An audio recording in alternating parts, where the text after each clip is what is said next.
Force of Nature and Spear of Shojin are both back? What? Hello Summoners and welcome to another ProGuides video. I'm Dan and today we'll be looking at the comprehensive list of mythic and legendary items that are either new or updated that have been added to the PvE cycle. Whether you need utility, survivability, or just tons of damage, these new absolutely broken items help you to adapt game to game, giving you meaningful choices that affect your playstyle in that given game. Some of these options seem kinda good and others are just downright broken, and we're gonna talk about it all.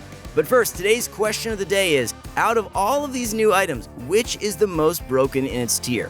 After you watch this video, I want you to pick one mythic and one legendary item, and let us know in the comments below which you picked and why. I definitely have a few ideas of which most of you will probably think is broken, but to keep from swaying you guys, I'll keep it to myself for now. And one last thing, be sure to visit us at ProGuides.com. We have the best roster of coaches, top-tier live classes from instructors like Mike Young and Zyrene, and courses covering a variety of roles and champs from your favorite pro players like Double Lift. I also highly recommend you check out our VOD review feature. The way it works is you send in a replay file, and the coach sends you back a fully reviewed VOD. It's a super convenient option that saves you some time, so give it a try. Now, without further ado, let's get started.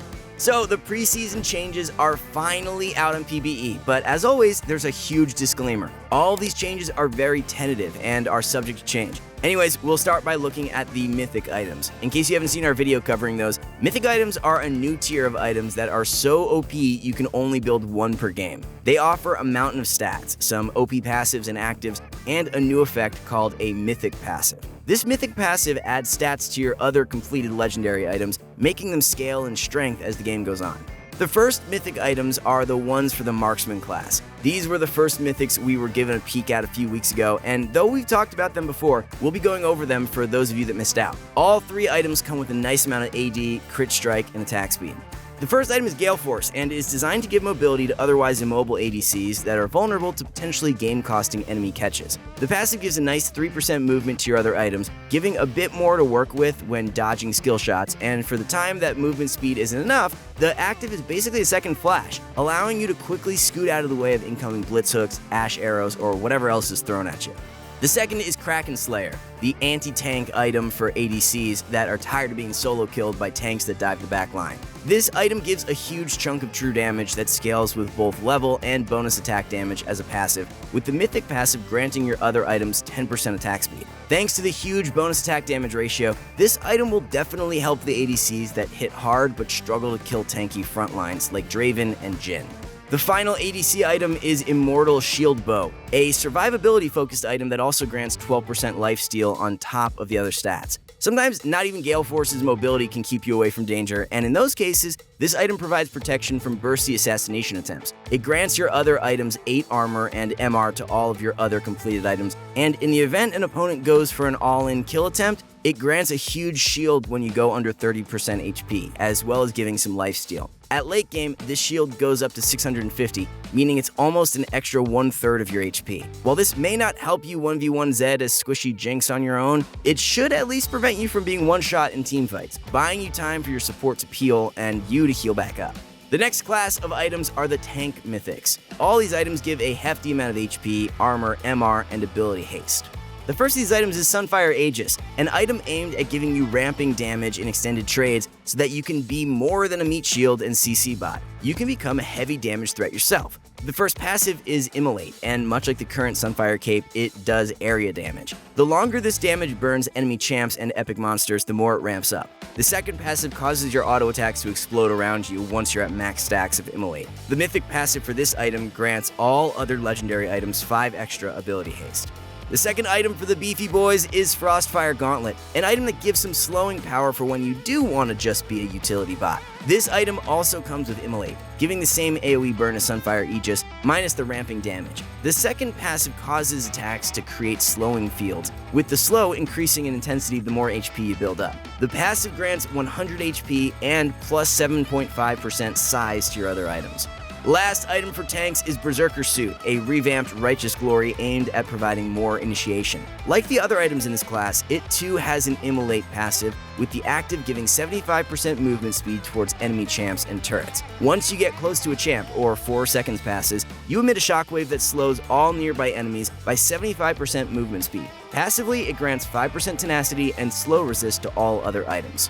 Now we have AD Assassin Mythics. These items all give a generous portion of AD and lethality and some nasty utility. The first is the buffed up Dusk Blade of Drakthar, and it comes with 25 ability haste on top of the AD and lethality. This item gives a huge chunk of bonus damage when attacking enemy champs, with a relatively short 15-second cooldown. When a champ you've damaged in the last 3 seconds dies, you get a 1.5 second stealth, and the damage passive resets. Passively, this one grants 5 ability haste to your other items. This item is huge for assassins that want to go in but can't reliably get out, or for those that just need to wait for their cooldowns to come back up. Kha'Zix immediately comes to mind. Between this item and his ult, Ka will be phasing in and out of fights constantly. The second item is Eclipse, an item aimed at dueling power. Instead of ability haste, this one comes with 10% Omnivamp, meaning you'll heal off of all damage you deal to opponents. The passive for this one causes 2 separate attacks or abilities within 1.5 seconds to deal 16% of the target's max HP, as well as granting you 30% movement speed and a shield with a massive AD ratio. This passive is not only incredibly strong, but it has a 6-second cooldown, meaning in even slightly extended trades, you get to use it more than once. I know this is the assassin section, but with the damage, shielding, and movement speed, I think it's very likely that this item will leak over into other champ classes. The last assassin item is Prowler's Claw, an item aimed at assassination. This item gives 10 ability haste and 3 more lethality than either of the other items. It comes with an active focused on giving some insane single target damage, with it dealing a huge amount of damage and shredding the target's armor by 30%. On top of it having more lethality than the other assassin items, it also grants your other completed items 6 lethality. If you've got a good lead and the enemy team is mostly squishy, this item will definitely help you snowball to a victory. Moving on to the AP Mythics for mana users. These items come with AP, ability haste, and mana, meaning most mages will be looking to pick these up. The first of these is Liandry's Anguish, the buffed up Liandry's Torment that has been further pushed towards being an anti-tank item. It causes spells to burn the enemy, with the damage scaling off both your own AP and the target's max HP. The burn also shreds the target's magic resist by 5% per second, up to 25%, while the percentage-based damage coupled with the MR shred means it does good damage to tanky targets. The additional AP scaling for added flat damage means it's also great for damage against squishier targets, making it a good item all around for teamfighting. The Mythic passive grants all other items 5 ability haste. While this is an anti-tank item, much like current Liandry's, I think this one is going to be good in almost all situations. The second item in line here is LUDENS Tempest, the upgraded form of LUDENS Echo aimed at providing more burst damage. In addition to the other stats, it also has 10 flat magic penetration. Its passive is similar to LUDENS Echo, but instead of being charged base, it has an 8-second static cooldown. When available, dealing damage with a spell causes the same splash of damage to your first target hit and 3 nearby enemies, but also grants you 30% movement speed. The Mythic passive here grants 5 magic pen to all other items. The third item is Everfrost, which seems to be the replacement for GLP, aimed at providing a slowing effect. On top of the other stats, this one also comes with HP. This item's active deals damaging in a cone and slaps a huge 65% slow onto enemies hit for 1.5 seconds. If you line up enemies directly in the center of the cone, they are instead rooted. The Mythic passive here adds 15 AP to your other items. The second section of AP Mythics is aimed at the non-mana users, and they all come with AP, HP, and ability haste, so these will be picked up by AP bruisers. The first is the Hextech Rocket Belt, which, if the name isn't obvious enough, is an upgraded Hextech Proto Belt. The active remains pretty much the same, but with the added bonus of giving a burst of 75% movement speed towards champs for 1 second. The Mythic passive gives your other items 5 flat magic pen. While this may seem like a somewhat basic buff, the active will greatly enable champs that lack innate mobility to chase down enemies in both 1v1s and teamfights. Second item is Axamuk's Folly, an item for the Drank tanking AP bruisers. On top of the other stats, this one also comes with 10% Omnivamp. The passive here causes you to deal ramping bonus damage in champion combat, stacking up 3% damage per second to a maximum of 15% bonus damage. At max, the bonus damage is fully converted into true damage. The Mythic passive grants 5% magic penetration to all other items. Vlad, Fiddle, and Swain are going to love this one. The last item of the AP Mythics is Night Harvester, which is aimed at team fighting strength. The passive on this item deals bonus damage on hitting an enemy champ, as well as a 25% boost to movement speed on a 60-second cooldown per champ. The Mythic passive here grants 5 ability haste to all other items. Personally, I think of all the AP Mythics, or maybe even all the Mythics as a whole, this one seems the most underwhelming. Moving on to the AD Fighter Mythics. These items give AD, HP, and ability haste.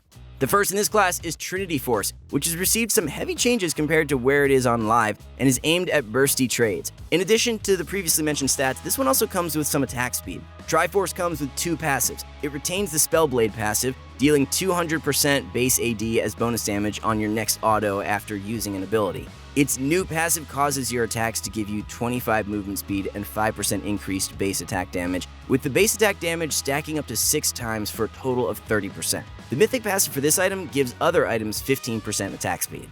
The second item for fighters is Gore Drinker, and is aimed at buffing dueling power, which most fighters already excel at. On top of the other stats, it comes with 150% base HP regen. The active on this item deals damage to all enemies in a circle and heals you for 20% of your total AD and 12% of your missing HP per champion hit. With only a 15-second cooldown, which can be lowered by ability haste, this active is insanely strong in any battle, from 1v1s to full-on 5v5s. It also comes with a passive that gives 1% increased AD for every 5% of missing HP, maxing out at 15% increased AD at 25% remaining HP. The Mythic passive grants all other completed items 3 ability haste and 5 AD. The third item in this class is Stride Breaker, aimed at giving bruisers the ability to slow their targets. This item also comes with attack speed on top of the shared stats in this class. Its passive is taken straight from Phage, giving you 20 movement speed for dealing physical damage, with that increasing to 60 movement speed if the damage kills a unit. The active on this item gives a short distance lunge that deals damage to all enemies around the landing area and slows all targets hit by 60%, decaying over 2 seconds. The Mythic passive grants all other completed items 3% increased movement speed. This item will help to give stickiness to let bruisers stick to the most slippery of targets. The last of the items for bruisers, Divine Devourer, is aimed at helping fighters break tanks. Given that pretty much all tanks eventually outscale many of the fighters they lane against due to building just to counter them, this item should definitely receive a warm reception. It shares the Spellblade passive with Trinity Force, but on this item, it deals damage equal to 6% of your max HP, with the second passive healing you for 60% of the damage dealt when the target is a champion. This item's Mythic passive puts 100 extra health onto every other item. And for the last section of Mythics, we have those aimed at Enchanters. These items all come with HP and ability haste, as well as some extra stats per item. The first is Shirelia's Battle Song, a revamp of Shirelia's Reverie that also grants 10% movement speed on top of the stats that all items share in this class. It remains the active that gives you and all nearby allies movement speed, but it now also buffs the next 3 attacks or abilities of all affected allies to deal additional damage. On top of this, the Mythic passive gives you 3% movement speed to your other items, making roaming and staying safe in teamfights a bit easier. The second Enchanter Mythic is the upgraded Locket of the Iron Solari, which is aimed at helping your team survive AoE burst. On top of the HP and ability haste, Locket also comes with 30 armor and MR for added durability. On active, it grants a decaying shield to all nearby allies. What makes this item better than the live version is its new passive, Iron Aura, which grants nearby allied champs plus 5 armor and magic resist. Its Mythic passive causes each of your other items to add 2 additional armor and MR to the Iron Aura passive. The last of all of these brand new Mythics is Moonstone Renewer, which aims to give more healing over time in extended teamfights. In addition to HP and ability haste, it also gives a 100% bonus to base mana regen. Whether you're targeting enemies or allies, affecting champion with attacks or abilities while in combat causes you to heal the most damaged nearby ally for 30 to 60 HP, scaling with level. Each second you spend in combat increases this healing effect by 25%, up to double the strength. Given that this passive only has a 2-second cooldown, it will have a huge impact in super extended fights, especially when you factor in other item effects such as Ardent Sensor. So, all of those Mythics sound pretty incredible, and I can't wait to try them out. Now, let's take a look at some of the new legendary items. The Collector is a snowball-centric item with AD, crit chance, and lethality. Its passive makes it so when you deal damage to champs or epic monsters that would bring the target under 5% health, they instantly die, and the kill grants you an extra 25 gold.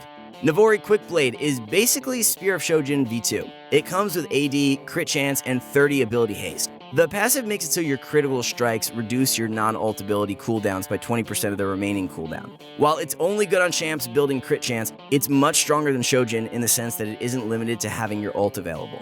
Force of Nature is finally back, and it's here with HP, MR, and movement speed. Taking damage from abilities gives you 6 movement speed and 4 MR for 5 seconds, stacking up to 5 times, with 1 stack per unique spell cast. Singed and Mundo are gonna love this. Serpent's Fang is a simple anti-shield item that grants AD and lethality, and a nice 300% damage bonus when hitting a shielded target. If you're tired of getting fed on assassins just to be shut down by those annoying enchanters, this is the item for you. With poke mages largely falling out of favor in recent seasons, Horizon Focus hopes to change that. It grants just 2 things, 100 AP and a passive that makes it so anytime you deal damage with an ability to an enemy over 850 range away, or you immobilize them, they take 15% increased damage for the next 6 seconds.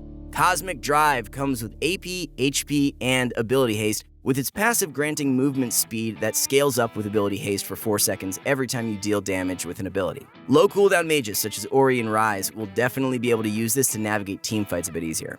Demonic Embrace is the new AP Bruiser item that grants a fat chunk of AP and HP. The passive causes abilities to apply a burn to your targets that deal 2% of their max HP every second for 4 seconds. You gain 20 armor and MR while enemies are burning, with an extra 5 of each resistance for each additional enemy champ affected. Combined with the Mythic Axamuk's Folly, this item will make champs like Vlad and Swain monsters in teamfights. Cyrilda's Grudge comes in as sort of an AD version of Rylai's, with it granting AD, ability haste, and 30% armor pen. It causes your damaging abilities to apply a 30% slow for 1 second. This item was added as an answer to Frozen Mallet being removed from the game. Frozen Mallet was problematic because not many champs could use it well, but those that could were frustrating to play against since it applied the slow on every single auto attack, like with Senna and Gnar. It also gave a ridiculous amount of HP for seemingly no reason. If you're building an item that helps slow enemies, they should at least be able to kill you when they do catch up to you. Silver Weave leg plates are a bruiser-ish alternative to Mercurial Scimitar, coming with AD, HP, and MR, and a Quicksilver active.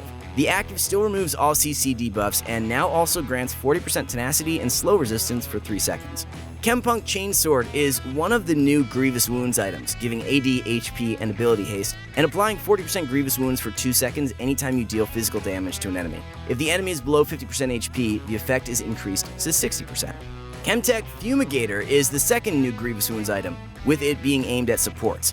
It grants AP, ability haste, and increased mana regen. Dealing magic damage to opponents applies 40% Grievous Wounds for 2 seconds, but if you CC the opponent, that effect goes up to 60%.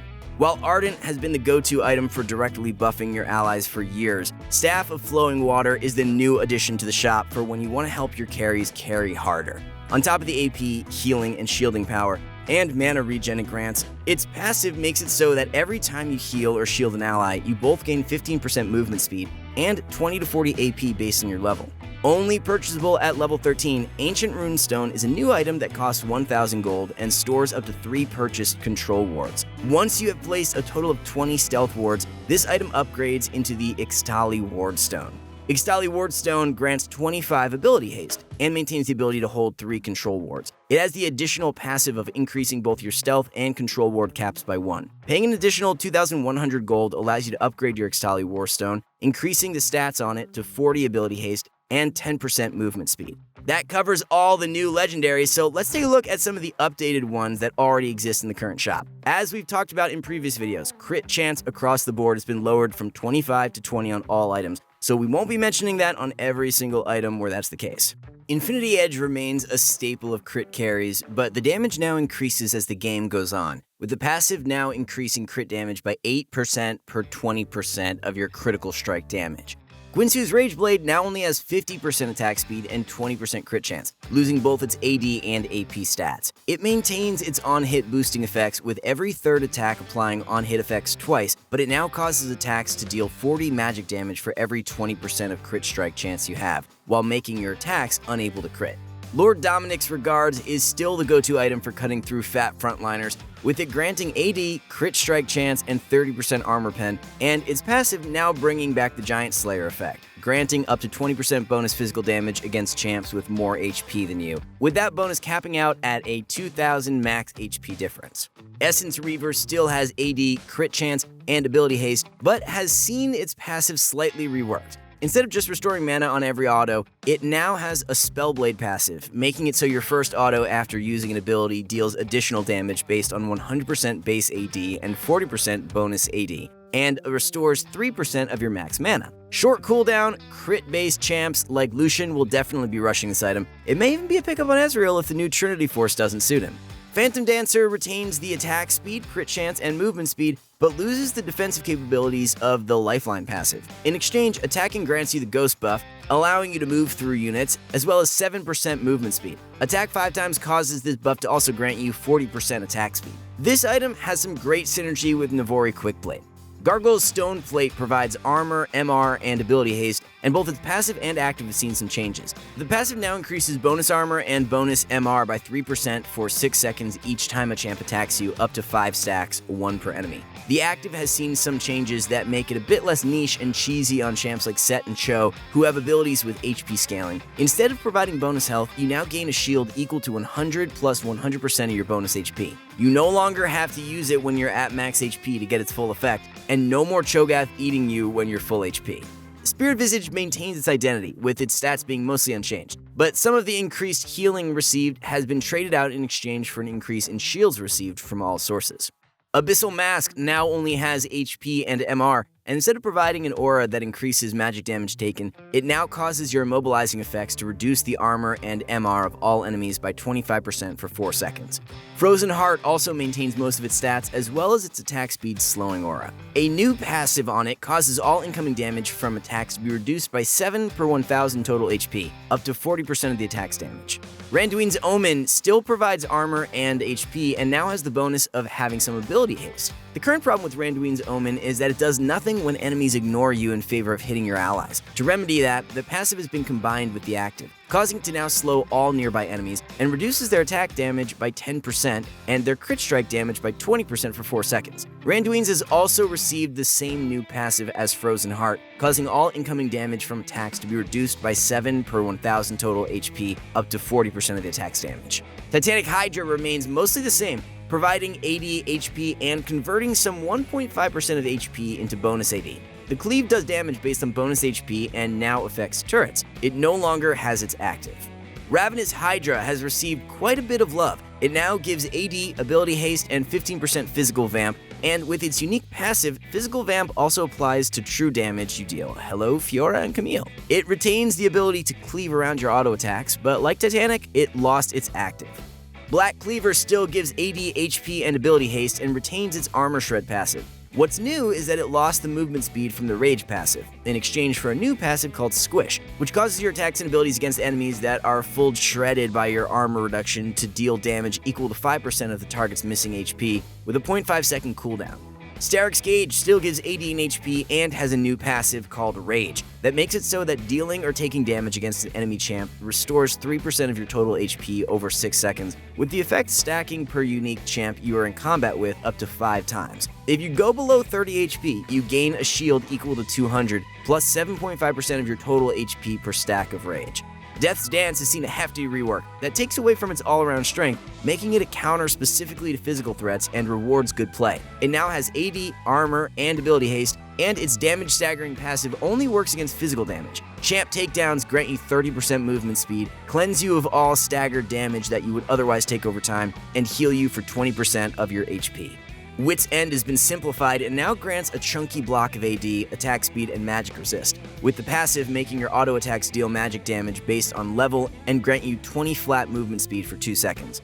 Blade of the Ruined King still grants AD, attack speed, and lifesteal, and does a percent of the target's current HP on hit with each auto attack. It lost its active with the movement speed steal, instead turning into a passive, causing your third attack against a champ to steal 25% movement speed for 2 seconds on a 20-second cooldown. While Riot specified that their hope is for Black Cleaver to be better on AD casters, and Blade will be preferred by auto attackers, I think that with the changes the two items have received, the Blade Cleaver combo will be as strong as ever, or even better than before.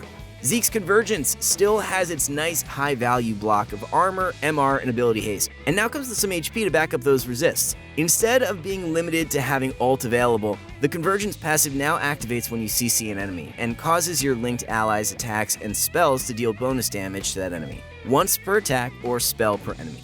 Knight's Vow provides HP and CDR, but trades out its armor for a 200% increase to base HP regen. It's lost the health funneling effect of a bound ally healing you for a portion of the damage they do, but has had its damage redirect increased from 12% to 15%, as well as having its ranged penalty being removed. If your bound ally goes under 50% HP, you also gain 35% movement speed towards them.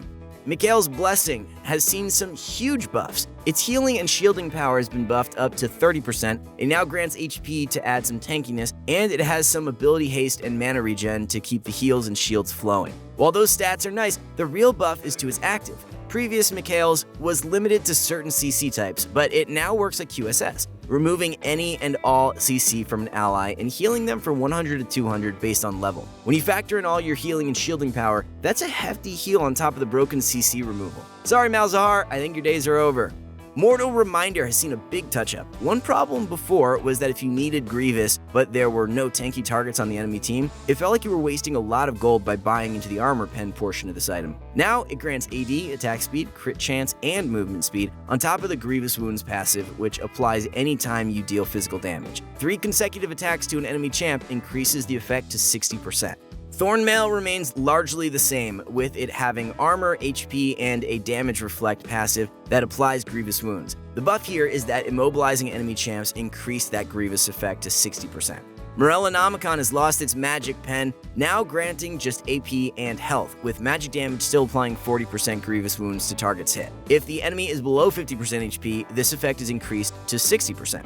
Muramana retains its identity, but with a couple of slight changes. Stat-wise, it has AD, mana, and ability haste. It still gives you bonus AD equal to 3% of your max mana, but the Shock passive has been changed from consuming 3% of your current mana to deal double the mana cost and damage, to just dealing 5% of your max mana as bonus damage with no cost. Seraph's Embrace has seen a bit more of a dramatic change. It still grants AP and mana, but no longer has any CDR. It converts 3% of your bonus mana into AP, and instead of having a shield active, it now has a second passive that increases your max mana by 5%, plus an additional 2.5% per 100 AP. On the topic of those last two items, Tear of the Goddess is now a starter item, meaning you can buy it level 1 if you want to start stacking earlier. This obviously comes at the cost of having no combat strength on your item in lane. And that covers all of the updated legendary items. Now let's take a quick look at items that have been totally removed and replaced in the item shop. Adaptive Helm, Athene's Unholy Grail, Frozen Mallet, Hextech GLP, Hextech Gunblade, Spellbinder, Static Shiv, Twin Shadows, and the jungle items have all been completely cut. Some of them have been replaced by items that better, more fairly fill their niche, and some are completely gone without a trace. Either way, out with the old, in with the new. Any legendary items that I haven't talked about are being maintained in the new item shop. This means that while they may see balance changes, especially changes to the stats they offer, their effects will work the same, and you'll play around them the exact same way you do right now. So, I said jungle items are being removed, but that doesn't mean junglers will be back to the Season 1 days of starting cloth armor and potions. Now, there are 2 new jungle items, Doran's Forge Heart and Doran's Hail Seed. Both items cost 350 gold and grant 10% Omnivamp versus monsters. They also have the following passives: Tooth and Nail. Damaging monsters burns them for 2% bonus health, plus 10% ability power, plus 5% bonus attack damage, magic damage over 5 seconds. Monsters who would die to the burn die immediately. Huntsman. Killing large monsters grants 60 bonus experience. The first large monster killed grants 150 bonus experience instead. Leyline Walker. Regenerate up to 8 to 15, level 1 through 18, mana per second when in the jungle or river based on missing mana. After casting Smite 5 times, the item is consumed and upgrades your Smite, with Hail Seed becoming Chilling, or Blue Smite and Forge Heart becoming Challenging, or Red Smite. This opens up the extra item slot for champs that want a bit more diversity in their build without costing them the utility of the powered up smites. And that is everything we have covering this very extensive list of all the brand new items that are already on the PBE being tested for this coming preseason. I hope you're as excited to try them all out as I am. Remember, your feedback is super valuable, and it's important to let Riot know what you think with all of these changes. Now that we've been over everything, let us know which item you think is the most OP in each tier, Mythic and Legendary, in the comments below. I can't wait to see you guys back in the next video, but until then, good luck out on the Rift, stay safe, and you know what to do, wash your hands. Later!